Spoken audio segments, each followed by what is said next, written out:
Welcome to the Deep Dive. We are here to take a stack of challenging source material and deliver the kind of insight that, well, that stays with you long after the conversation ends. And today, we are wrestling with a true cultural titan. We really are. It's a story that, for decades, has been so deeply loved and I think perhaps even more deeply misunderstood. That's putting it mildly. We are diving into Chuck Palahniuk's Fight Club, and we're looking at both the gritty, philosophical novel and, of course, David Fincher's iconic film adaptation. It's necessary viewing, really, for anyone trying to understand that late 20th century anxiety. But the film's legacy has been, let's say, muddled by its own success. Right, and that's why our mission today is explicitly critical. We are dissecting Tyler Durden not as that aspirational anti-hero he's so often seen as. The freedom fighter so many men want him to be. Exactly, but instead as the dangerous, destructive warning he was, I think, always intended to be. We've drawn on a lot for this one. Cultural criticism, psychological profiles of cult leaders, and some pretty deep source analysis detailing the explicit cult tactics that are used in the story. So this deep dive is going to focus on three really unsettling themes. First, the disease of consumerism that kind of necessitated Tyler's creation in the first place. Then, his swift and frankly terrifying descent from rebel to, well, to a fascist cult leader. And finally, why the novel's tragic institutional ending provides the crucial, sobering wake-up call that the cinematic version arguably, well, it romanticized it, or at least obscured it. Right. And before we get into it, we have to lay down that foundational concept, the famous twist. Of course. The narrator's profound dissatisfaction with modern, anesthetized life, it results in the emergence of his alter ego, Tyler Durden. He's trapped in this life of routine and just meaningless acquisition.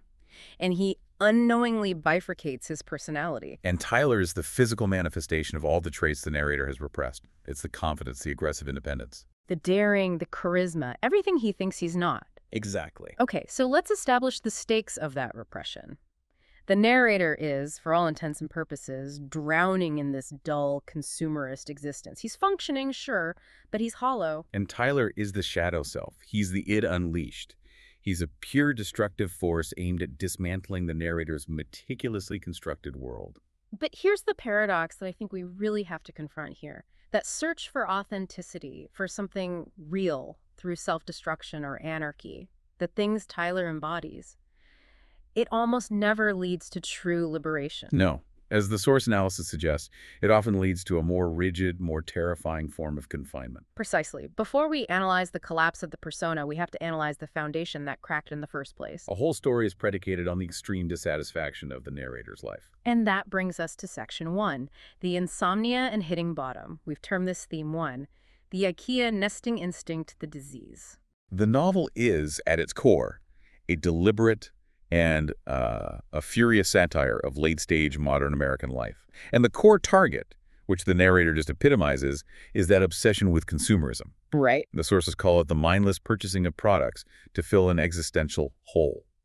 The narrator is introduced as an absolute slave to these societal values. Yeah. He defines his entire sense of self and security by his possessions. And the detail Palahniuk uses is what makes it so sharp, so biting. It's not just, buying a chair. No. It's the hyper-specific, brand-obsessed selection of things that he believes will define him. We all know that feeling, that perfect, momentary dopamine hit from buying that ideal piece of Scandinavian furniture. Setting up the exact, flawless IKEA catalog apartment. Exactly. He is literally trying to purchase an identity. He's trying to buy a soul through furnishings. He calls his condo a nesting instinct, but it's really an elaborate self-made cage built of perfect prefabricated conformity. And because of this deep attachment to the material world, the loss of it is catastrophic for him. When his apartment explodes, he is truly stripped naked, not just physically, but spiritually. Yeah. The narrative sets up that core rule right from the beginning. The things you own ultimately end up owning you. The narrator's bondage was quiet, clean, and financially sound, but it was bondage nonetheless. And if we connect this to the second major thrust of the novel's critique, we see how consumerism is linked to this perceived crisis of masculinity. Well, the sources suggest the novel frames modern society as fundamentally emasculating. By prioritizing these consumerist pursuits, shopping, aesthetic cleanliness, clothing, physical beauty defined by external standards, society represses what the narrator views as those traditionally masculine traits. Like aggression, physical challenge, risk. Raw action. all of it. So the narrator is a textbook case of vulnerability then. He's struggling intensely to live up to this culturally imposed high ego ideal, the image of a successful, well-adjusted professional with the perfect life. But he feels hollow. He feels discontented. He feels emasculated by the very capitalistic structure that tells him his worth is defined by his condo and his possessions. And this intense internal pressure cooker, that's the exact psychological environment required for the spontaneous generation of someone like Tyler Durden. Yeah, the story sets up this powerful, if deeply toxic trajectory. Unlike characters who fully embrace this consumer identity, like, say, Patrick Bateman from American Psycho. That's a great comparison. Right, Bateman finds validation and power in the meticulous selection and acquisition of high-end brands. For him, consumerism is his altar. But the narrator's path is total rejection. Total rejection. He realizes it's not his altar, it's his coffin. So he moves from being meticulously owned by his things to destroying them entirely, believing that only the total annihilation of the material world can lead to something authentic. That's a fascinating distinction, but isn't the total rejection of consumerism, even through violence, isn't that still a form of defining yourself externally? Oh, absolutely. Explain that. He's moving from defining himself by what he have to defining himself by what he destroys. It's still a reactionary, externally focused identity, which is why it's such a deeply flawed quest for authenticity. That is a critical insight. It trades one rigid system for another, more destructive one. And this transition from the passive slave to the active destroyer is really marked by the confrontation with his corporate existence. Boss confrontation. Yes. And the sources show a really stark difference in how the book and the film handle the narrator hitting his professional wall. So in the novel, the rebellion it's subtle, it's passive-aggressive, and it's purely psychological. Right. He sends his boss photocopies of the Fight Club rules, threatening notes. It emphasizes that bureaucratic warfare of office politics, suggesting the narrator is fighting this psychological battle against the very structure that dictates his dull life. The film, conversely, just shifts the tone entirely towards spectacle and visceral violence. It's one of the most memorable scenes, but it reframes the source of his rage. In the movie, he brutally physically beats himself up in the boss's office. It's a spectacular, self-destructive demonstration of his completely deteriorating mental state. And it's a public, physical critique of those corporate power dynamics. And that scene became this messed up form of empowerment for audiences, didn't it? But it highlights the difference. The book focuses on the internal decay, the subtle madness of quiet desperation. Well, the movie focuses on external violence, on spectacle, and on deterioration, which makes it easier to read the character as a revolutionary rather than a rapidly decomposing personality. And this leads us directly to the origin of the movement itself, the first fight in the parking lot. Yes, the spontaneous emergence of the Fight Club reflects this urgent, almost desperate desire for an authentic experience that can only be achieved through physical pain. Pain is the only thing that registers as real anymore. For him, yes. And in the book, Palahniuk makes the fight so organic and instinctive. Tyler just spontaneously hits the narrator and asks him to hit back. It's a primal, unscripted response born directly out of male alienation. It's raw. It's deeply personal. But the film, however, elevates this into a carefully curated manifesto. While the setting is the same, Tyler delivers that now iconic, deliberate line. I want you to hit me as hard as you can. Exactly. This changes the moment from an organic reaction into a purposeful challenge. It's a declaration of intent about male aggression and about the pursuit of that elusive, real feeling. And like you said, knowing the twist, that line is the narrator literally telling himself to stop repressing his own violence. But what's so interesting is that moment signals his total acceptance of Tyler.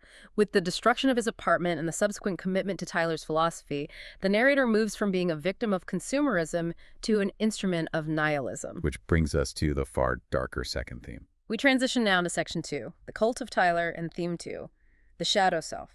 This is where that initial promise of freedom it quickly devolves into a terrifying form of fascism. Right. The narrator creates Tyler as the idealized man. He is the living, breathing manifestation of his repressed ego. Free, aggressive, hypersexual, and fearless. And the visualization of this ideal in the source material is really telling, isn't it? It's so different. The novel describes Tyler as blonde, almost angelic. His hair is brighter than even the sun is yellow. And crucially, he's physically smaller than the narrator. Which gives him this almost mythological or ephemeral quality. It confirms he's a psychic creation, a dream figure. The film, of course, casts Brad Pitt. Yeah. Physically imposing, darker hair, and the much-discussed perfect abs. This overt visual contrast. The hypermasculine ideal towering over Edward Norton's average build. It just reinforces the core theme for a mass audience. Tyler is the idealized physical form, the masculine pinnacle that men feeling emasculated by capitalism are trained to aspire to. Even if that image is inherently toxic. Especially because it's toxic. But that idealized image quickly curdles. What starts as individualized rebellion men fighting just to feel something, it rapidly transforms into Project Mayhem. A destructive, organized terrorist movement. And this shift, from Fight Club to Project Mayhem, that's the fascist pivot. Absolutely.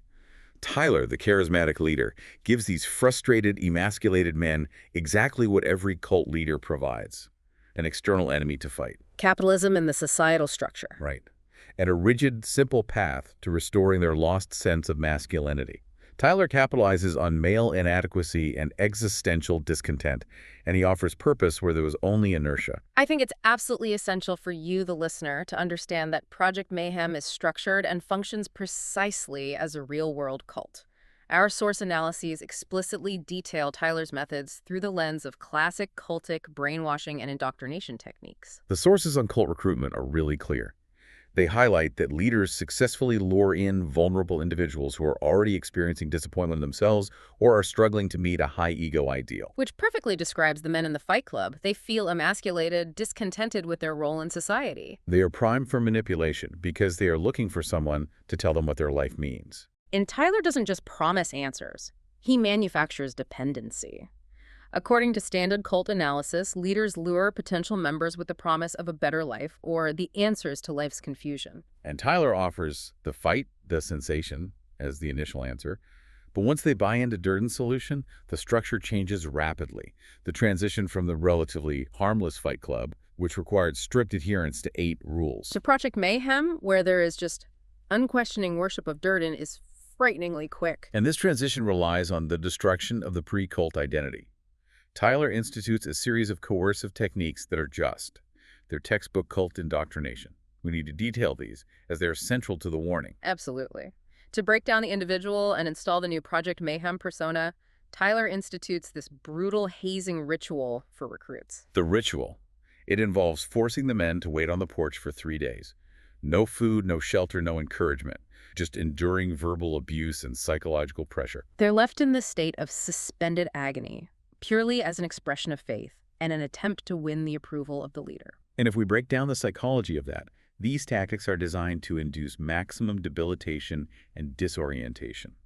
They are controlling the recruit's environment, using sleep deprivation and controlled diet. Inducing both physical exhaustion and mental fog. Yes, which makes the recruit extremely susceptible to suggestion and easier to pressure into meeting this new, impossible standard of perfection that Durden demands. Additionally, Durden monopolizes their time with rituals, demanding unquestioning participation in the group dogma, which further isolates them from any outside reality. The cult's purpose is not freedom. It is to channel the individual's free will entirely into the leader's ideology. And the ultimate tragedy is that this freedom transforms into another, far more insidious form of enslavement, one that completely erases individuality. We see this visually and symbolically within Project Mayhem. We see the aesthetic uniformization. Project Mayhem members wear matching, stark, black outfits. They're shedding any individual identity expressed through consumerist choice, the very thing the narrator once obsessed over. He's exchanged the branding of IKEA for the uniform of fascism. That's a perfect way to put it. But the truly chilling detail, the one that underscores the cultic erasure of self, comes when the narrator objects to the callous reaction to the death of his friend Bob during a mission. He insists they must recognize Bob as a person with a name, and the confused member objects, repeating the cultic mantra. In Project Mayhem, they have no names. They have completely shed their original identities. It confirms they only exist as instruments to carry out Durden's word and doctrine. Their new identity is total submission. And they obey without hesitation, even when the tasks escalate so rapidly from vandalism to outright assault and finally to domestic terrorism. Tyler, referred to universally as Sir, is an omnipotent, manipulative, governing leader. His word is law, and they believe he is the answer to all their problems. They view any act he dictates as a test of their devotion they must pass to secure further cult approval. The sources really highlight the deeply masochistic nature of the followers here. They trade their comfortable but passive enslavement to consumerism for a dangerous, destructive, and ultimately subservient enslavement to Tyler. They embrace pain and death because it feels more real than their hollow consumerist lives. So if we expand this warning into the contemporary landscape, the analogy becomes just terrifyingly relevant. Tyler is not a revolutionary. He is a model for an abuser and a toxic ideological figurehead. That's the core of the misinterpretation. Idolizing Tyler perpetuates exactly the kind of toxic masculine ideals that the original story was critiquing. When we look at modern digital foundations, the rise of certain reactionary subcultures, movements rooted in incel ideology, or extreme forms of bro culture. They lean heavily on strikingly similar ideas. So similar. Ideas like lost manhood, the belief that society has failed them, the need for hyper-aggression. And the creation of an external, often faceless, enemy feminism, capitalism, the system that must be fought through extreme, often destructive means. The film's legacy, while I'm sure it was unintentional, has sometimes become a foundational text for the very toxic ideologies it was meant to dissect. Real people are being lured in by their own insecurities, just like the narrator and the Fight Club members.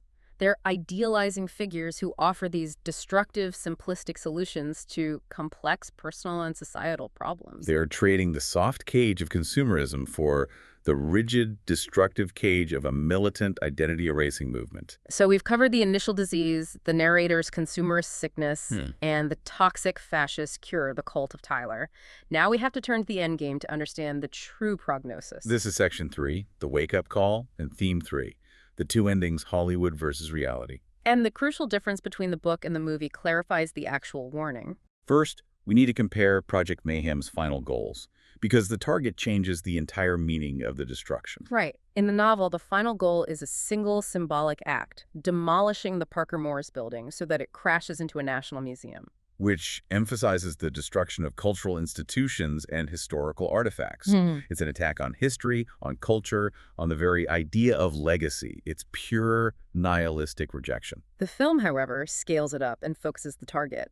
They strike multiple credit card company buildings and financial centers. Which, provides a far more visually stunning anarchic climax and aligns more directly with the film's accessible critique of consumer culture, debt slavery, and corporate power. While the movie's target is more crowd-pleasing and cinematically effective, really cementing that anti-consumerist message for a mass audience, the book's intention was arguably broader. It was a more frightening rejection, a complete erasure of the past and the structures that define human civilization. Then we arrive at the cinematic climax, the illusion of freedom that has defined the film for so many. The movie gives us that iconic romantic ending. The narrator shoots himself, Tyler vanishes, and he reconciles with Marla. They stand there, holding hands, watching the credit card buildings collapse to the sound of the Pixies.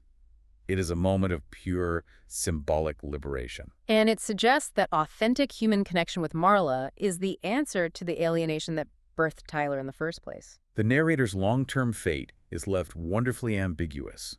It allows the audience to bask in the dramatic revolutionary high of watching the debt economy crumble. It's often argued that Fincher's ending enhances the story for a mass audience by providing that catharsis and that hope. But if we turn to the source material, the book offers a profoundly more tragic and realistic outcome.